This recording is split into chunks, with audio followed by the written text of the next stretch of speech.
तर आता हे जे प्रिपरेशन पिरियड आपण म्हणलो त्याच्यामध्येच पेल्विक फ्लोअर पण स्ट्रॉंग केला गेला पाहिजे.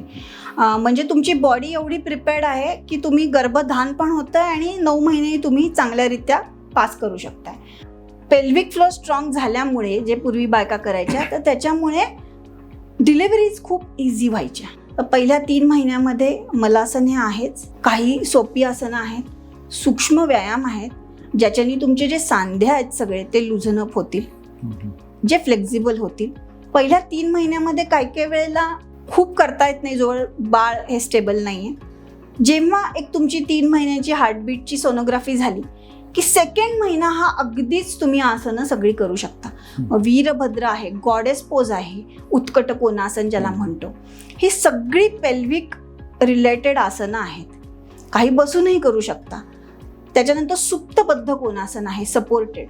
बद्ध कोणासनमध्ये सुद्धा पेल्विक फ्लोअर ओपन होतो. बालासन आहे, वीरासन आहे, अशी सगळी आसनं तुम्ही सेकंड ट्रायमिस्टरमध्ये करू शकता. कारण तेवढं बाळाचं वेट इतकं वाढलं नाहीये की तुम्ही ते घेऊ शकताय पायांवर. मात्र मग 6 ते 9 म्हणजे थर्ड ट्रायमिस्टरमध्ये सपोर्टेड विथ बॉल एक्सरसाइजेस करणं जास्त इझी पडतं. म्हणजे जे इव्हन डिलेव्हरीच्या टाइमला तुम्ही जेव्हा डिलेव्हरी करता तेव्हा तुम्ही बॉल सपोर्ट घेऊन डिलेव्हरीसाठी फायदा होईल अशी आसनं करू शकता. मग त्याच्यात मलासन आहे, सपोर्टेड चेअर पोज आहे, उत्कटासन आहे, जेणेकरून डिलेव्हरीसाठी तुम्हाला फायदा होईल.